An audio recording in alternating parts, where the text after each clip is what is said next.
I'll just be like, I'm a mess and I'm never gonna change and my life is horrible and it will always be this way. Oh, I do that too. This is Whose Creek Is It? The podcast where two sisters recap and pontificate about the show Dawson's Creek. I'm Miranda, and I've seen the whole series at least 5 times. And I'm Allison, and I'm watching this show for the very first time. Let's get started. Well, I don't know about you, but this one was kind of a whopper of an episode. This was, I wasn't expecting it to go where it went. Mm-hmm. Yeah, I guess they do kind of just throw a lot out at you on this one. Yeah, it was a lot. I felt feelings. Oh, okay. I mean, I feel some kind of feelings most of the time, but... The episode is Season 2, Episode 9, The Election. Came out December 16th, 1998. The director was Patrick R. Norris. Writers were Darren Goldberg and Shelley Meals. So we open in Dawson's room, and he's there with Jen. Jen is reading his script. Yep. So apparently he's already written it. Doesn't seem like it took him long. Well, I'm assuming his next film, like, he's probably not doing a feature-length film. It's probably a short, and generally with film or TV writing, it's 1 page equals 1 minute. Okay. I don't know Thank you if that... for the this isn't technical helpful. jargon. Sorry. No. No, Sorry. it's good. You're so... You have a good point. Not all movies have to be a minimum of 90 minutes. Yeah, but but apparently Dawson has written his script and he says he wants to hear from Jen. Yeah. Jen's trying to be nice to him at first, and he's like, I can tell you have thoughts. And so she's like, well, it's all kind of fluff. Fluff. You have to look for it in every form of writing. Because when you're a kid, when you're a kid, especially in high school and even somewhat in college, you learn just write more, and that makes it better. You get a better grade if you write more. Or if you just make your paper double spaced. Also that. But just writing more and doesn't mean you're saying more. Yeah. I don't know if you want to announce, but you're going to be like teaching English soon, so... I am, yeah. I'm going to be... reading a lot of fluff. Yeah, going to grad school and teaching freshman English, so I'm going to be telling people Pray what for topic... Yeah, I'm going to be telling people what topic sentences are. I'm going to be explaining to them that, yes, I can very clearly see this as AI. No M dashes, kids. No, M dashes are great when they're used well. Okay, this is the episode where I'm a nerd. Okay, so Jen explains further by saying that she thinks the script portrays a naive view of things.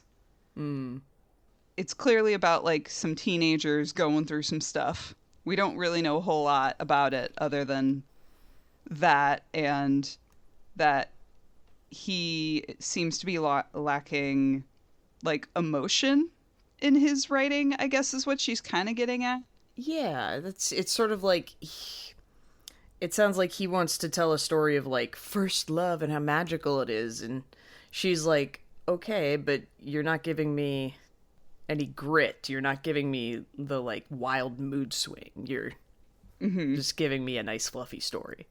Yeah, like you're maybe calculating things a little too much and not giving these characters emotional depth. Yeah. Potentially. So, yeah, she uses the term like that it needs some like raw and dark pain. And Dawson's like, I'm raw and dark. Yeah. He's like, what do I have to do? Take a gun to school? And I was like, Jesus Christ. Yeah. Oh, 1998. 1998. So it wasn't shoot up the school. It was just take a gun to school. Yeah, I know. I was like, wait, was this before or after Columbine? I was like, Columbine was in 99. This was in 98. Yeah, so the craziest thing we could think of was just bringing a gun to school. Yeah, bringing a gun to school. But he also says, kill my parents. I'm like, this really Yeah. escalated. Yeah. For any of our international listeners, just FYI, I never had a shooting at my school while I was at the school. We had a shooting in our town when we were little at like the high school across town, but it was not at all uncommon to have lockdown situations because there was a rumor someone has a gun or someone saw someone with a BB gun or so I'd say on average maybe once every other year school would go into a lockdown. Yeah. So yeah, just America things. You know, we don't need to learn. We just need to learn how to duck. Yeah. Yep. So it's rare, but the consequences of it are all around us all the time. Yeah. And the line of jokes in regards to guns at school is a very hard line to find. Yeah, I feel like it's definitely moved since 1998. Anyway, so Jen offers to teach Dawson how to be a real teenager, how to do some dumb stuff. Yeah. And it was kind of sweet because Jen's not drunk, so she seems like That's an improvement. Yeah, in full possession of herself. And sometimes what can make people feel better about themselves is to feel like they're helping someone else.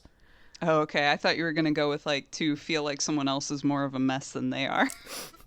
I mean, those two can be linked, but I think, yeah, Jen was excited at oh, I can do something to help my friend Dawson.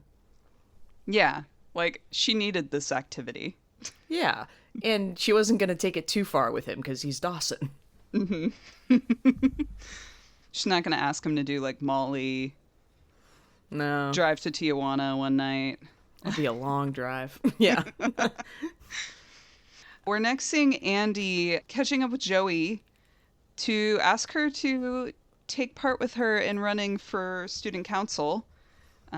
Asks her to be her vice president. Andie, of course, being president. And Joey is sheepish. She's like, I don't really want that kind of attention. Mm-hmm. Yeah, they sort of cover Joey's no, everyone knows my family's a disaster. She's kind of like the family version of Pacey. Where yeah. Pacey is I'm trash, she's my family's trash. And then Andie's kind of gives her a reality check of most people don't pay that much attention to you. Especially your dad's been gone a while, your mom's been dead, everyone's kind of moved on. In the nicest way possible, people aren't thinking about you that much. Yeah, you're old news. Yeah. Yeah. Yeah. So we're in the hall and we find out that Chris and Abbie are also going to be running. And we're like, what a fun duo. Yeah. Abbie being Jen's former friend who would get her into all kinds of trouble. And Chris being the guy that Jen slept with at a party and then didn't feel great about sleeping with him. Yeah. So Andie also goes to tell Pacey that she's running for student council. And says, it's going to be great for my college applications. Yeah. And she tells him, you're going to be my campaign manager. Yeah, and I think at first I'm sorry, I'm putting on my heating pad on my back. Good to know your back is still not better. Not all the way. It's been getting better, though. But yeah, and Pacey at first he's kind of oh, that I don't know about that, but pretty soon he's in. Yeah. No, he seems like he'd be a good kind of person for that kind of role, knowing how to sway a mass audience. Yeah. And and he quickly picks up a book by the Clinton campaign manager. Yeah. So Jen meets Dawson in the hall and is suggesting that he cut class and be impulsive. And then he just basically leaves her alone to do it herself, which they don't bring up the fact that he did ditch school once with Billy, if you recall. That's right. Jen's crappy ex-boyfriend. Mm-hmm.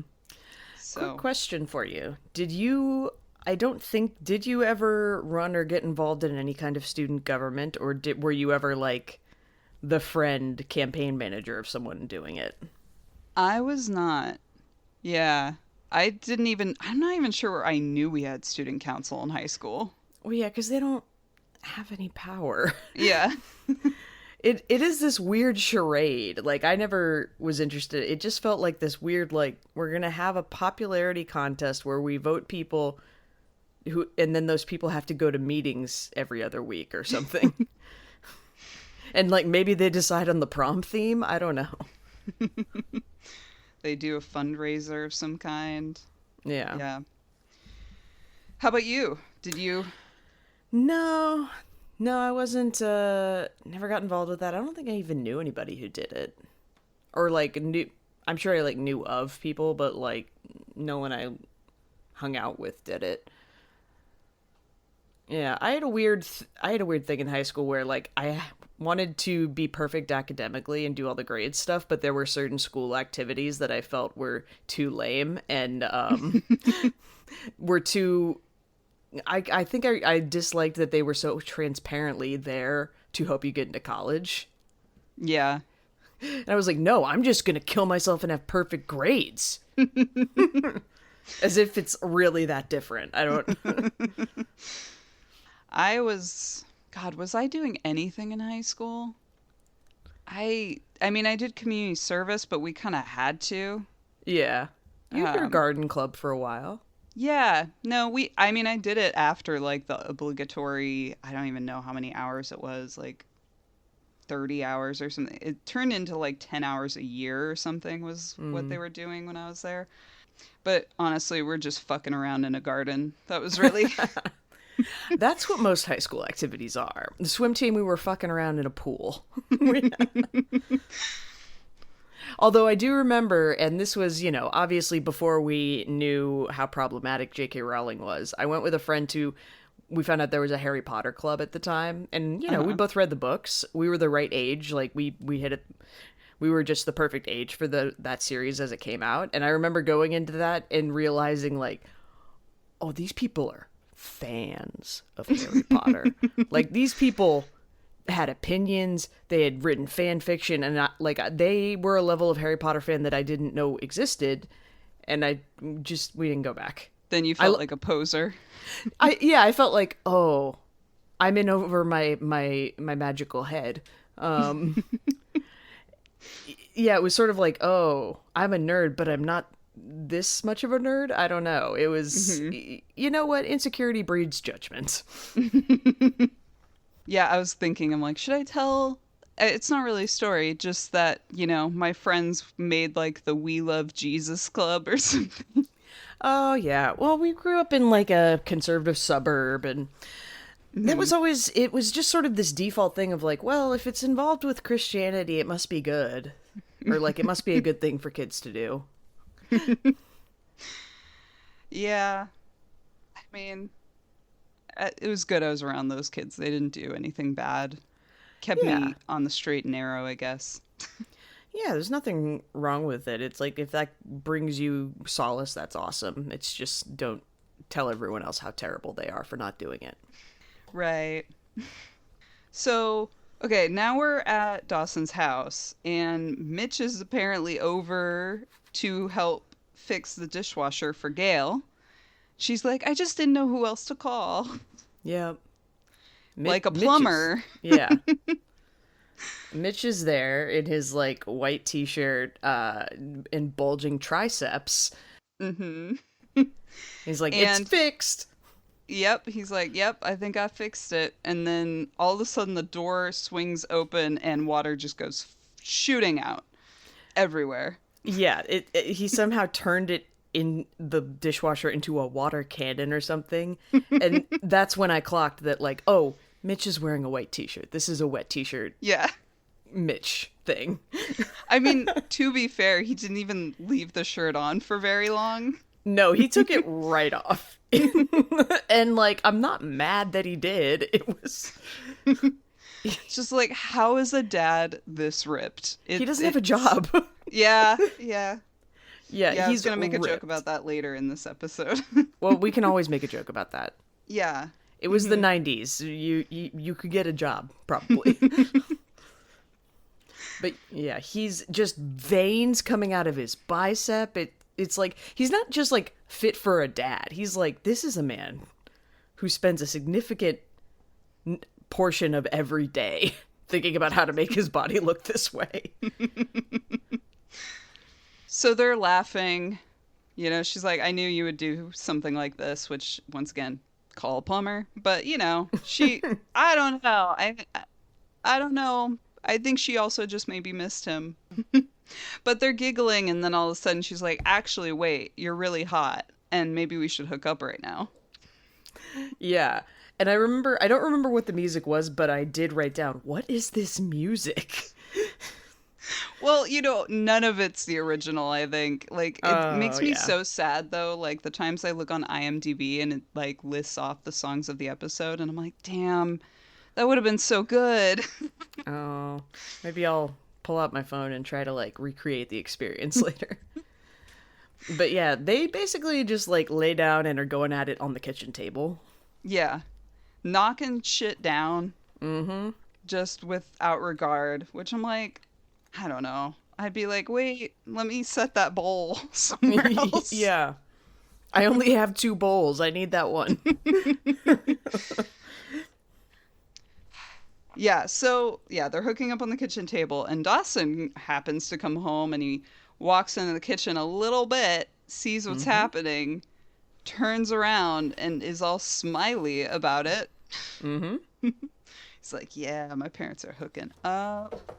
So then we are with Joey and Jack at the ice house, and they're like, what were they stacking? They were stacking something. I don't remember either. They were just passing the time. Yeah, they were doing side work, as we call it in the biz. Sure. And Joey's like asking him normal questions, like, tell me about your family or your parents or whatever. And then Jack is like, actually, I gotta do this other thing. Or actually, what about that over there? Mm-hmm. Hey, look over there. And Joey, surprisingly, is very, like, it's out of character for her to just go up and be like, what's up? Why are you, like, avoiding telling me anything? Yeah. And we don't really get an answer. Abbie and Chris show up at the restaurant and say that they're there because no one's going to be there, so it's a great place to talk strategy about the campaign or whatever. Yeah. And this is where I wrote down, Abbie has a personality disorder. There are documented mental illnesses for people who just cannot be around other people. Yeah, I just wrote, not nice. You know what? She's not nice. Joey's trying to just ignore her, take the higher road. She walks back over to Jack, and Jack's like telling her how he thinks she should be running and that she owes it to like the student body to not let Abbie become part of student council. I mean, yeah, that is kind of the summary of American democracy at this point. It's just like, can it just not be this person? Can it just be someone who's fine?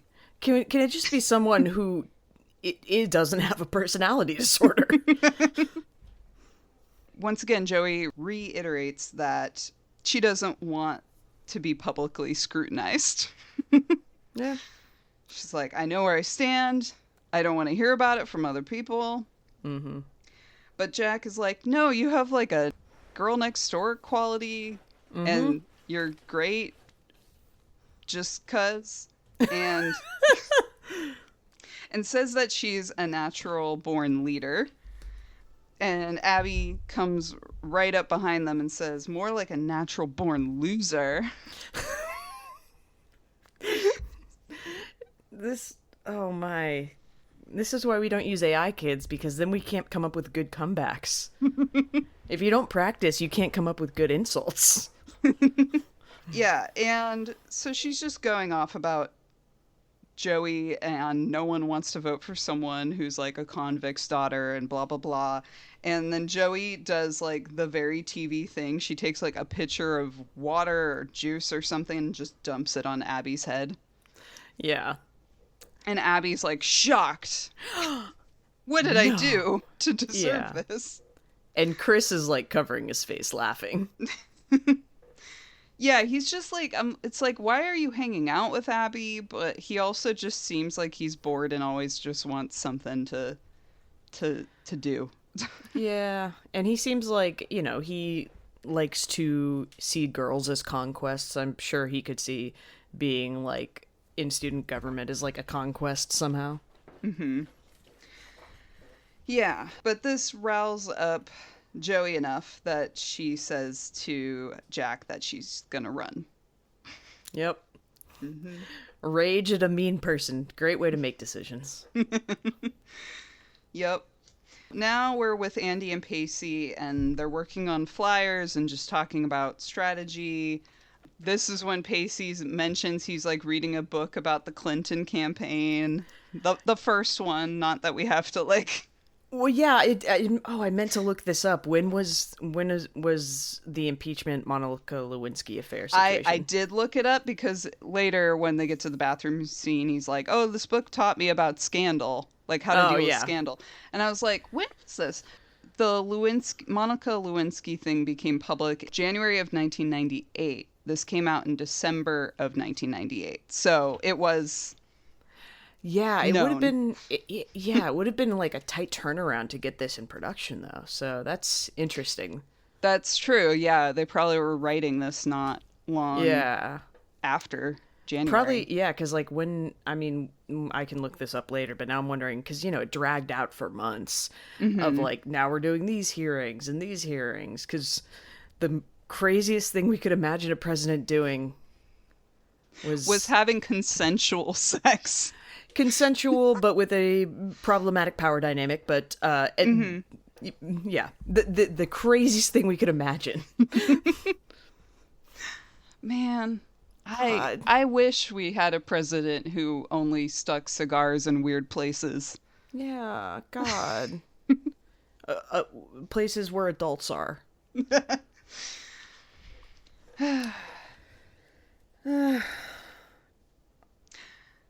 Also, Joey has a weird hat on. Yeah, I was going to say, so, Andie's talking about taking the high road because I guess Abbie's already trying to, like, put out filth about why Andie and Joey would be terrible to have win. Mm-hmm. And Pacey's like, "Dang, your sincerity is sexy." And Andie says he's sexy because he's smart. I mean, smart is sexy, and sincerity can be sexy. Yeah, and this is when Joey plops down, and I wrote, "in a condom hat." You are not wrong. It's like a beanie, but the bottom is rolled really thinly, like a mostly rolled condom. Yeah. Yeah. Like, I forget what they call it, like a skull cap or like you see people wearing them on docks or something. I don't know, but your description is accurate. Yeah, and she's sitting down and saying, like, they're already mudslinging at us. Joey's like, "I don't know if I want to keep going." Like, I think she's having regrets about running. Yeah. She's like, "This is exactly what I didn't want to get into." Yeah.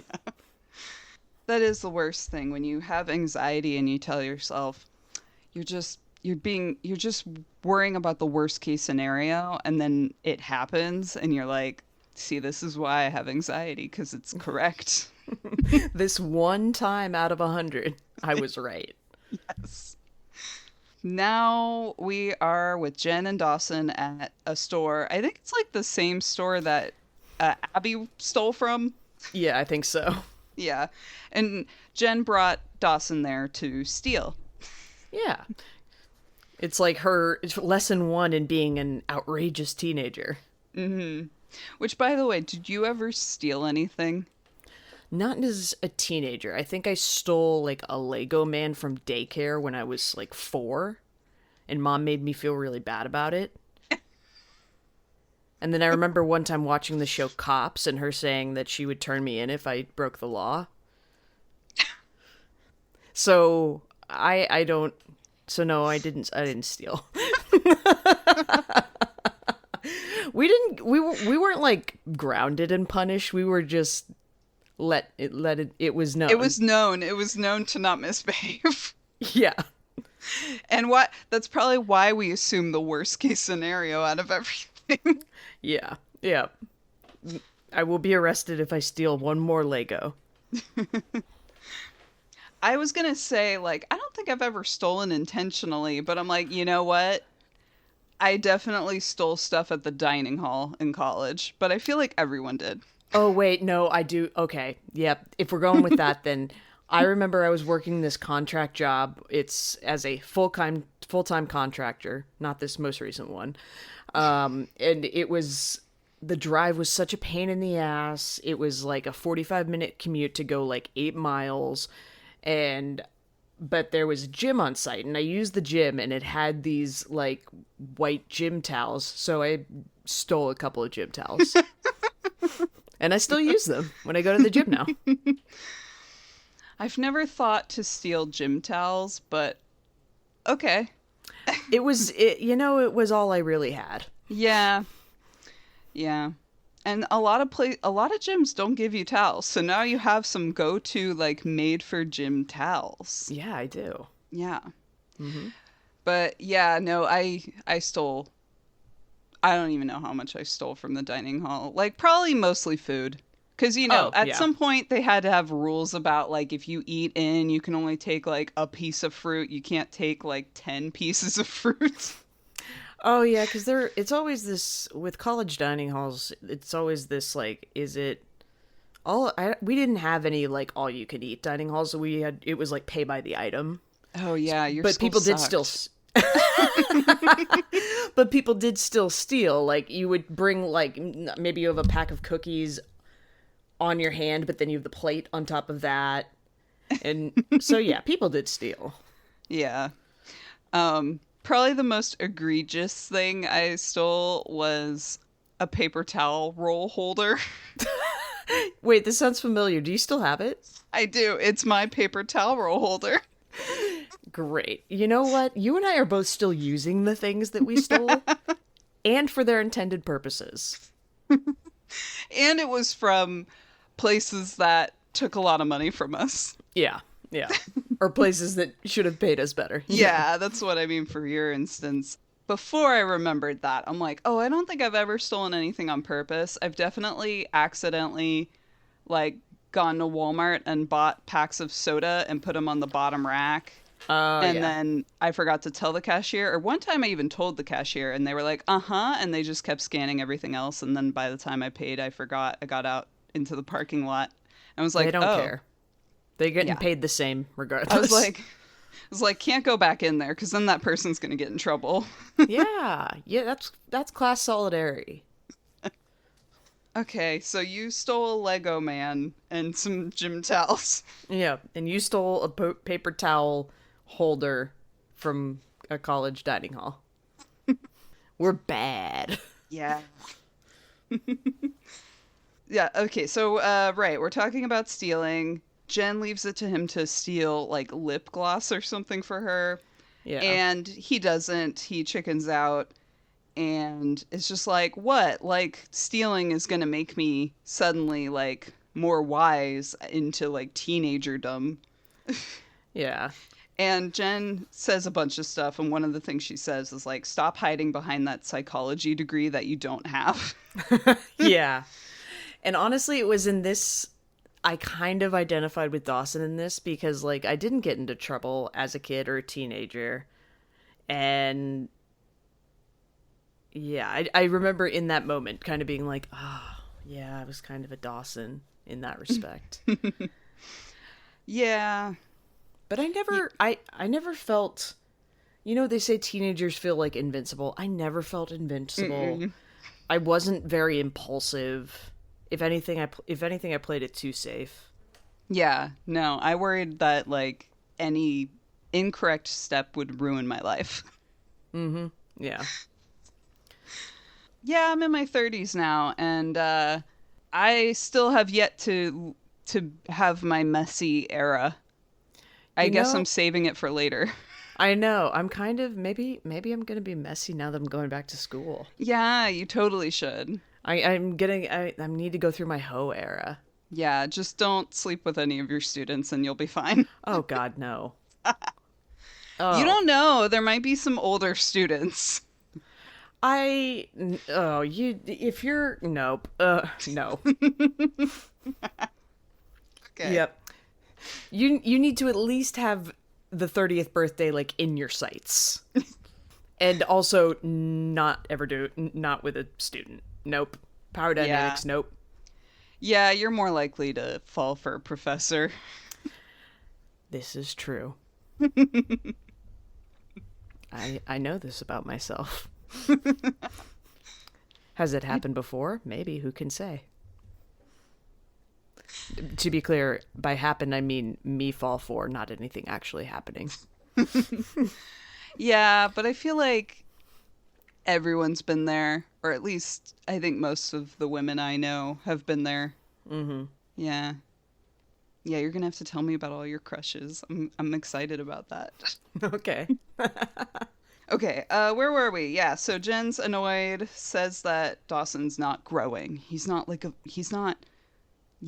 trying to put himself out there. Mm-hmm. And then next we're back at school, and there is a montage of candidate speeches going on in the gym.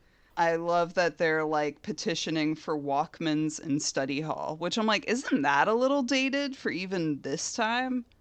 Was this before everyone carried around a CD player? Well, I think Walkman could be used as a CD play. A Walkman could be a CD player. Oh, okay. I always interpreted it to be like tapes.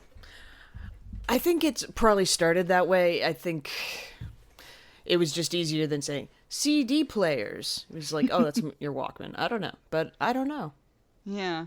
But yeah, it goes from Walkmans in study hall to like something very different quite quickly.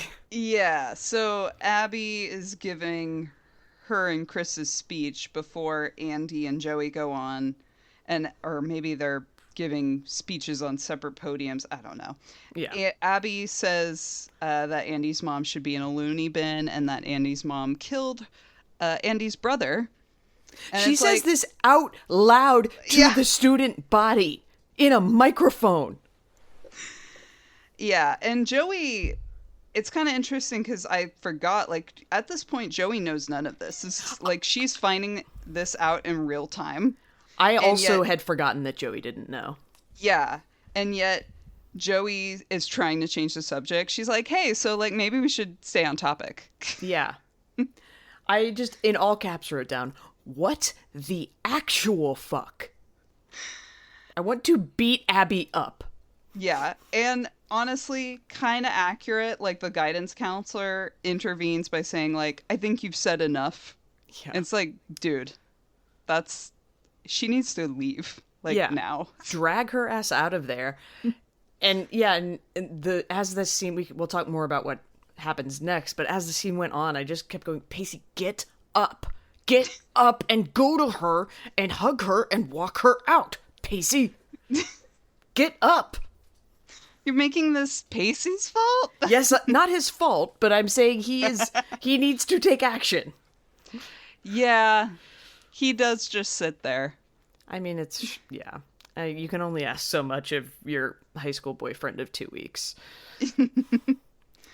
Yeah, so Andie tries to act like she's not fazed. She tries to give the speech, but she just kind of stands there like deer in the headlights Yeah. and starts silently crying in front of Yeah. everybody.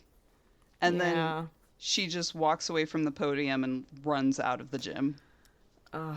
This scene was heartbreaking. It's just, oh my god. And Abbie was also like, and mental illness is hereditary, so she's probably crazy too.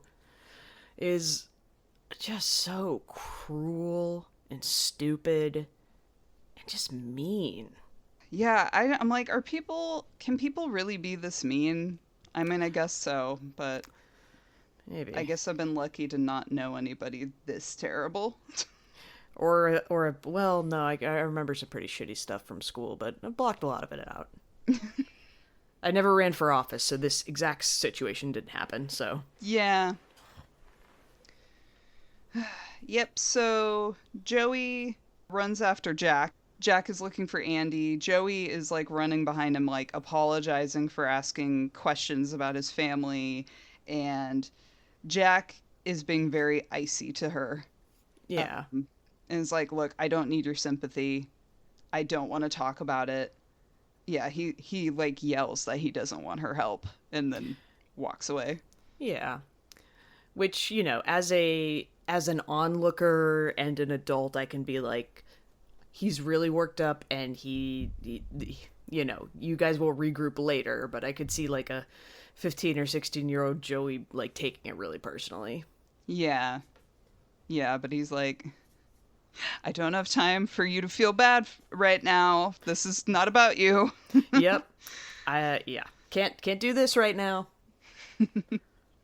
Pacey is also looking for Andie. He finds her in one of the girls' bathrooms, and when he finds her, Andie starts talking about, like, do you know how far it is from the pitcher's mound to home plate, or something about sports. And yeah, and she says that her brother Tim told her that.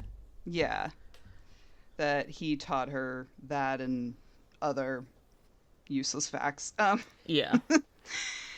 And she gets out of the bathroom stall and is just like worried. She says something about like, what will people think? Yeah. And Pacey is like, chill out. Everyone's messed up. Every family's dysfunctional. Mm-hmm. Like, he's like, believe me, I'd know. Yeah, and then like I didn't learn that till college, and it really does kind of loosen you up when you realize like everyone's family is fucked up. Everyone. Every family is fucked up. Yeah. And anyone who seems to have like nothing traumatic to talk about, I'm like, you're either lying or that's really scary. Yeah. Like, I question if you're real. Yeah. Yeah. Without trauma, are you a real person? I did write down this thing that Andie says. She says, politics used to mean something. Yeah, Andie. Sorry, everyone, if you hear my cat, he's being very vocal today. And on the one hand, it, like, speaking from today, we can be like, yes, things used to be better.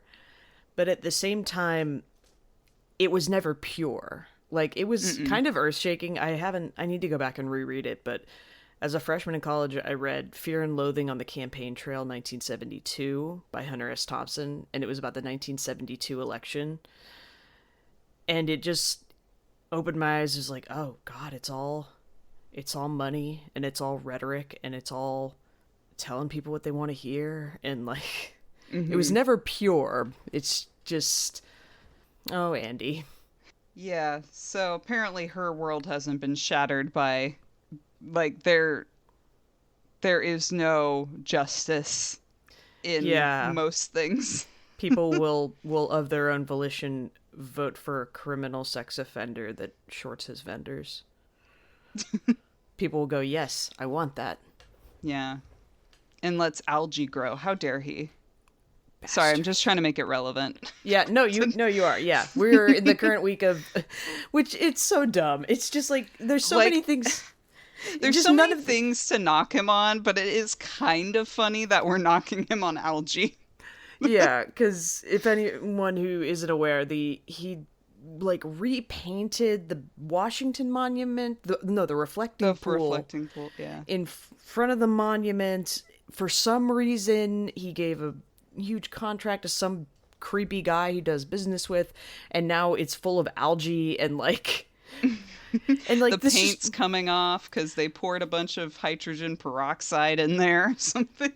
And much like a certain war that may or may not be coming to an end, none of this had to happen. He could have just left it alone. He could have just left it alone.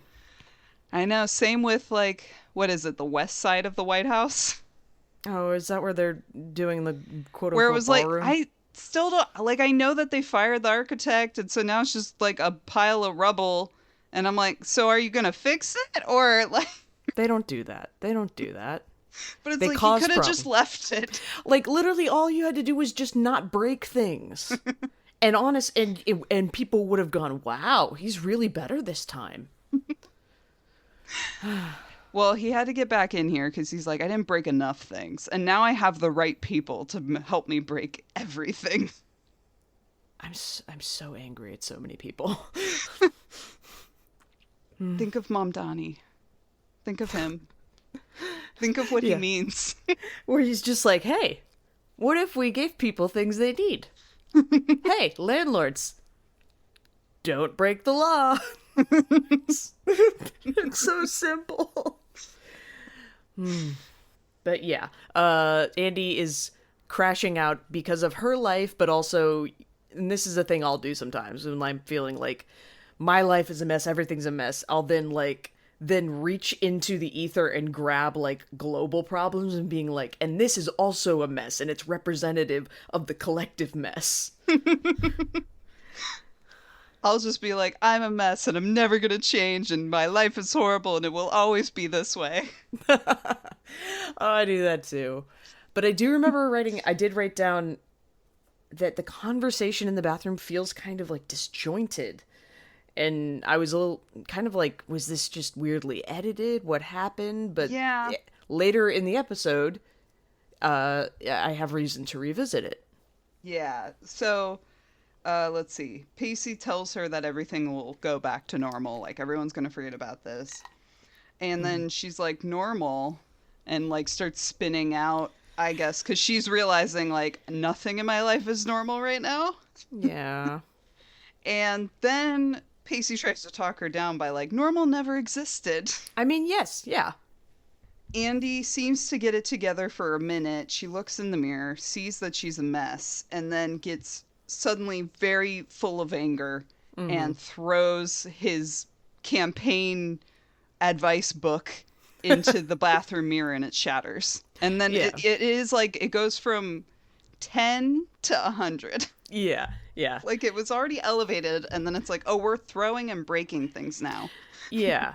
Well, and the breaking thing, as soon as I saw that, I was like, a public school in America would have unbreakable glass. We would be prepared for violence. They would know better than to have breakable mirrors. Yeah. Yeah. But yeah, that's so it ends very emotionally charged. Yeah.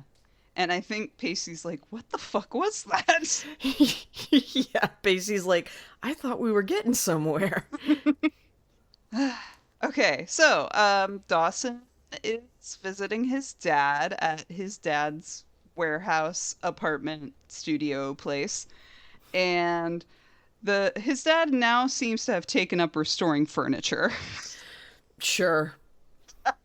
He's like, can you believe someone left this on the side of the road? I'm going to fix it up and try to sell it. I'm like, dude. I mean, that can be a thing, but like, it doesn't seem like this is like his full-time gig. It's just, Mitch just sees the thing and goes, I'll do that. Except for his workout regimen. That is meticulously planned. Yeah. Dawson, I guess, just seems to be in a better mood, and Mitch picks up on that, and Dawson's like, well, I saw you and Mom in the kitchen. Like, I'm fine if you ever want to, like, sleep over, or, like, just come by, no expectations. Yeah, he was pretty, like, he was just like, hey, if you're gonna be coming over, that's cool with me, just letting you know. Like, Dawson was pretty cool about the whole situation, and then, well... Yeah, then Mitch says, that was a mistake. There is no reconciliation. Yeah. And he tells Dawson that, like, the sex didn't change anything, or, like, it won't change the situation they're in. And then you can just see Dawson's little heart being broken all over again. Yeah. And Mitch goes on this, like, he starts talking about, like, action versus change and words and things. And Yeah. and I was like, well, what would the action, what the change you're asking for is her not cheating on you. So by definition, the change involves not taking action. We're in a pickle here, Mitch. But yeah, that's, I think, the first time they mention the concept of basically Einstein, where it's like, you can't keep doing the same thing and expect a different result. You need to change what you're doing in the hopes that things will change. Yeah. So Dawson goes to Jen's house and says that he's like, I want to go do some dumb shit. And he's like, outwardly, I may act like an adult, but actually, emotionally, I am still very much a teenager. Yeah. Yeah, we know Dawson. He said maybe even younger. And I was like, yeah. Yeah. Yeah, he does at one point refer to himself as overachieving, and just internally I was like, at what? You were in a film festival. That's your thing. Mm-hmm. Okay. During this whole scene, Jen is cleaning out her closet. Oh, yeah. I don't know. It seems like they were just trying to be more dynamic with the conversations. Like, they're like, let's get Mitch a chair to fix, and let's get Jen a closet to clean out. I mean, that is a real, like, thing in drama, is that, like, having two people just stand there and talk to each other is kind of boring. Yeah. Even if the thing has nothing to do with the conversation, you want to give people something to look at. Yeah, so he asks her to basically be his sponsor in teenagerdom, and she's down. Yeah. We're back with Andie, and she's creepily in a rocking chair staring out the window of her bedroom vacantly. Yeah, which, like, sometimes you need to just sit there and stare vacantly out the window. Sometimes, like, don't get me wrong, sometimes that's what you gotta do.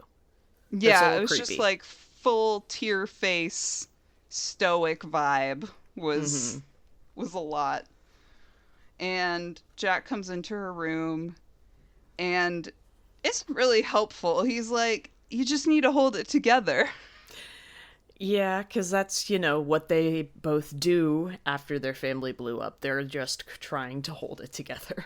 Yeah. And he mentions that Andie has been having what he believes to be a lot more high highs and a lot more low lows. Mm-hmm.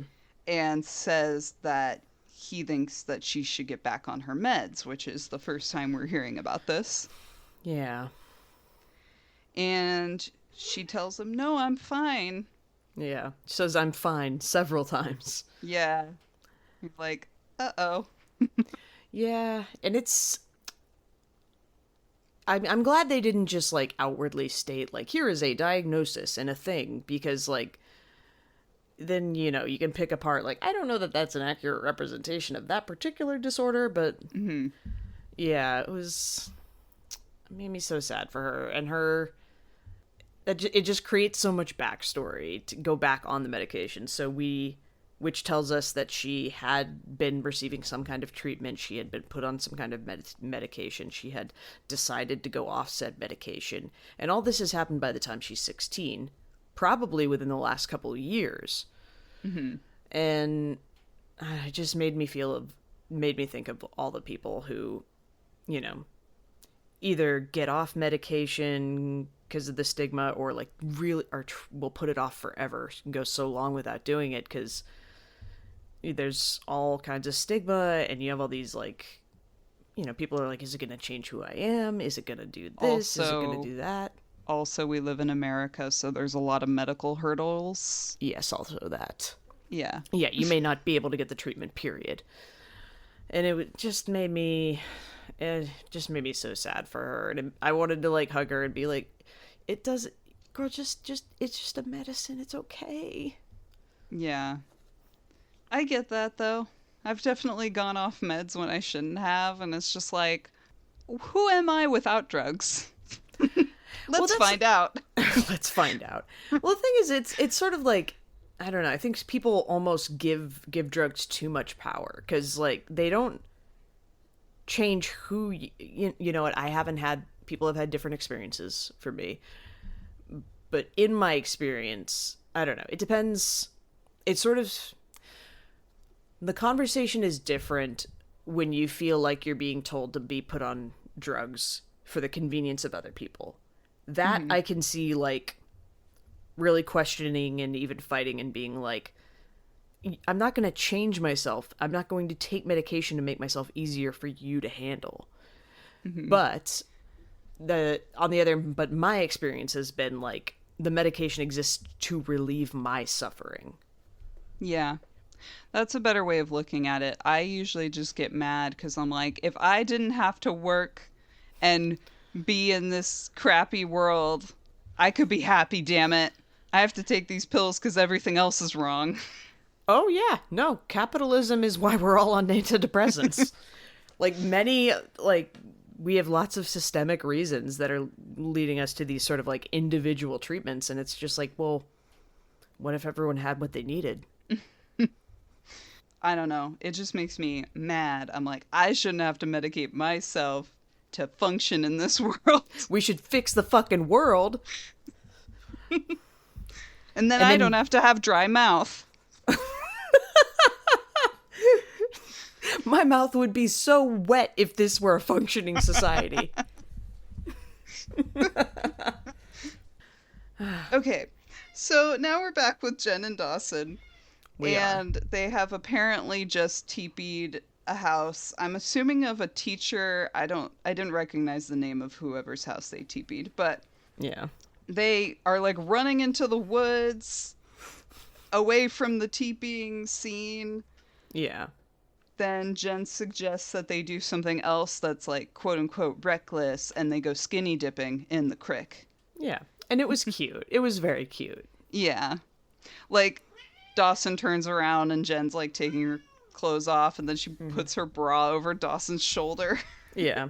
And gets in the water. 1 sec. Get out of here, buddy. You're doing too much. I'll be back later. I'll be back in a little bit. All right, and we're back. It's just he was doing too much.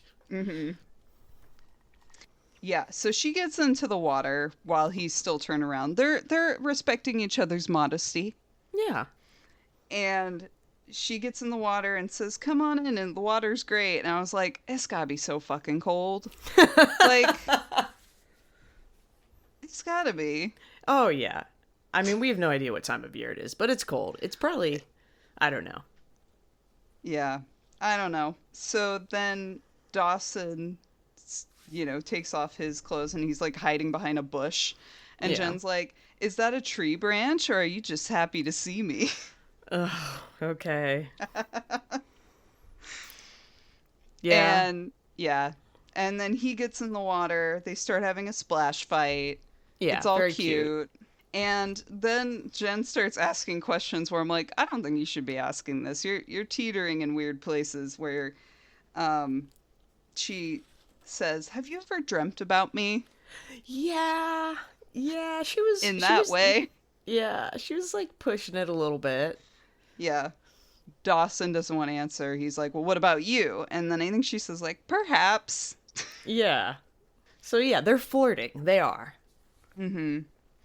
And then Dawson goes in to kiss her, and she's the one who kind of puts a stop to it and says like, "Hey, you're kind of crossing a line here." Yeah.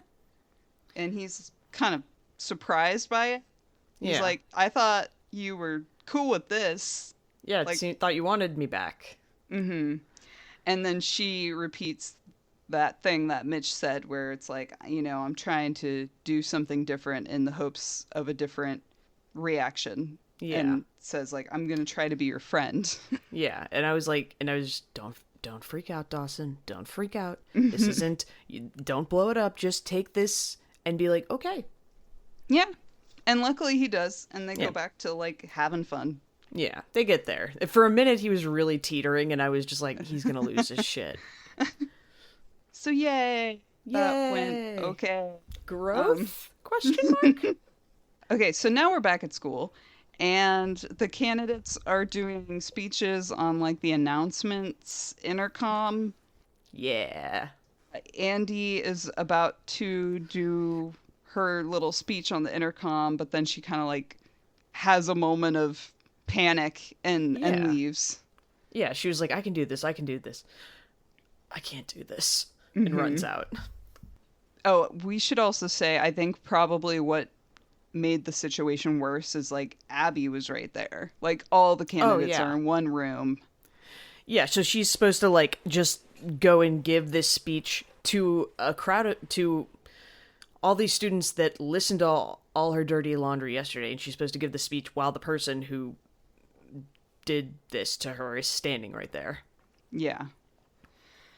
And so Pacey's still there in the room and provokes Abbie, sort of leads the witness in a way where he's like, you know, you want to win. Why are you even having like Chris involved? Like, why don't you just run? And she's like, oh, because the student body's stupid and he's good looking and he'll be my puppet and all this stuff. And then Pacey reveals that he's had the intercom on the entire time that she's been talking. Yep. Yeah.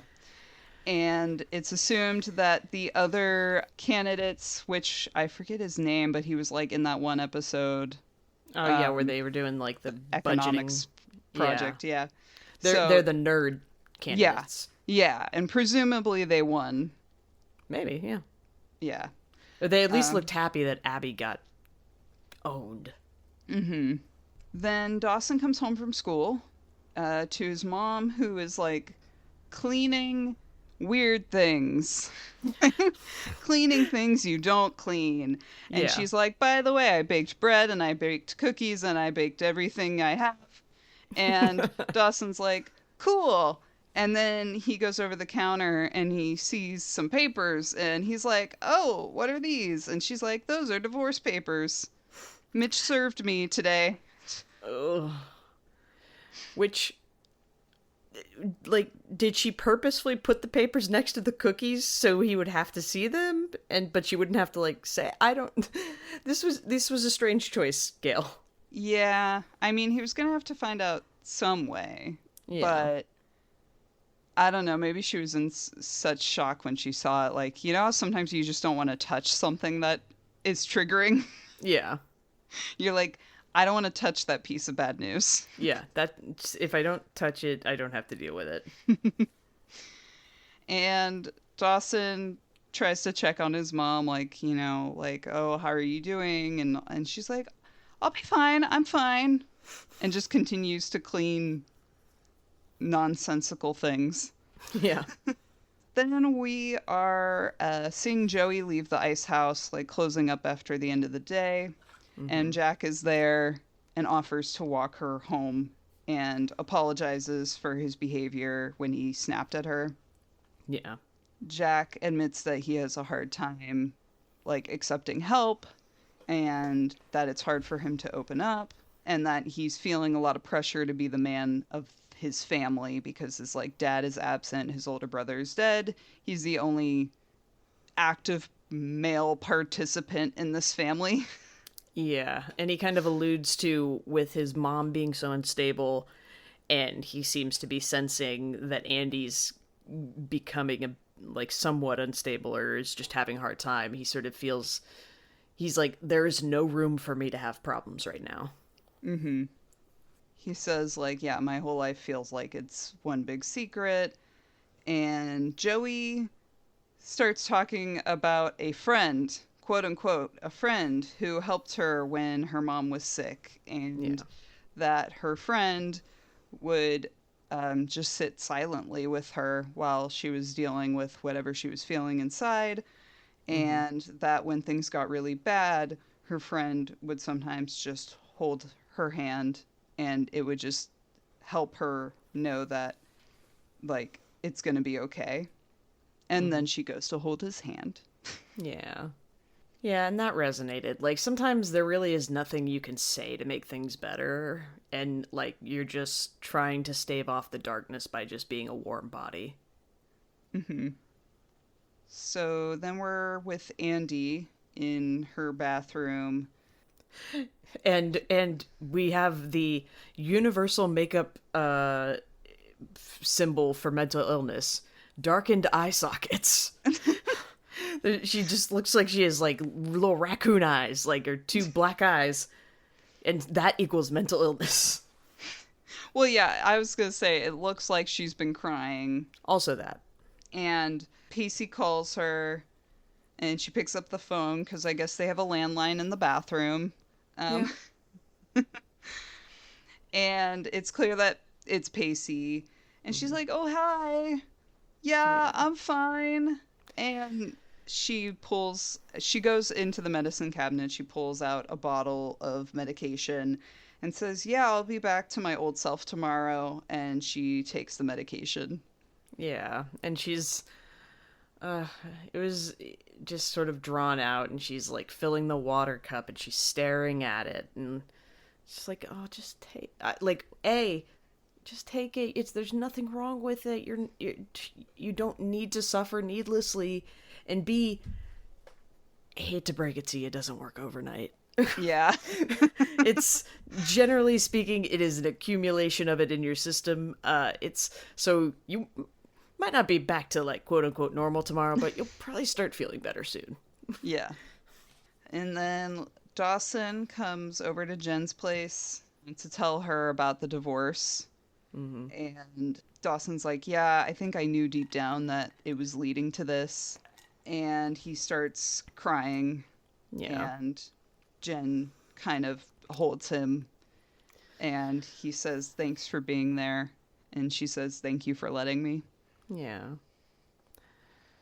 And it made me think about I hadn't really considered before, but if you're like a child and your parents are going through divorce, you need like some other party there to support you, because your usual support system of your parents, they're both enmeshed in the situation and going through so much that they probably aren't able to support you the way that you need. So yeah, I don't know, it had never really hit home to me how much, like, kids in a family going through divorce, those kids need, like, third parties to be looking out with and looking out for them and supporting them. Mm-hmm. Yeah.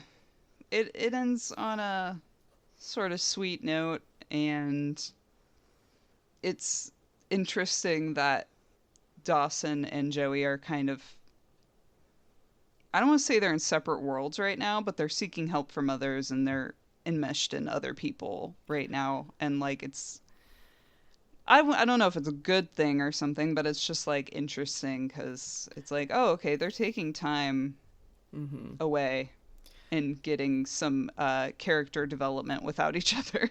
Yeah, which is good. Yeah, this was sometimes the episodes are a little like, and then this happened, and then this happened, and this episode was like, politics, mental illness, familial reputation, trauma, Divorce. There's a lot going on in this episode. Yeah. Well, Miranda, if I may ask, in your mind, whose creek is it? It could be so many people's. I feel like maybe the obvious answer is Andie, but I'm like, did she learn anything really? I guess she learned maybe I should get back on my meds. Yeah. I want to give it to Andie. I think because it does feel like sort of an inflection point for her, and we learned some things about her.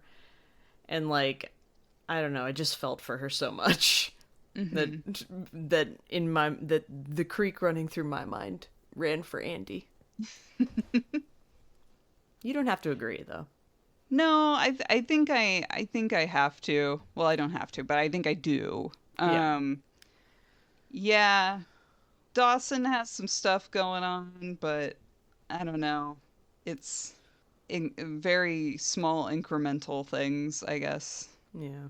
And we kind of got smacked in the head with Andie's whole Yeah. deal. Yeah, which is interesting because there were like other storylines happening. It's just, maybe because of our lived experience, that one hit home a lot. Yeah. I mean, I kind of feel for Jack. Yeah. It could be his creek, but he refuses to let it be his creek. Yeah. Yeah, I felt for him so much too, because, I mean, that's a real feeling when, like, your family or people you love are going through crisis, and, for a while you can be the rock and the stoic one, and you can, like, put your needs aside for a while, but you can't do that forever. Mm-hmm. Maybe it was Mitch's muscles creek. Maybe it was that white t-shirt's creek. Yep. Yeah. Okay, well, the next episode is season 2, episode 10, high risk behavior. Ooh. What does that mean? Is it going to be after school specially? I guess we'll Yeah. find out. Yes, we will. All right. Well, I can't wait to see what kind of risks they take. Watch, they're just playing the board game Risk. While high. They're high playing the board game Risk. That would actually be pretty great. All right. Well, we'll find out.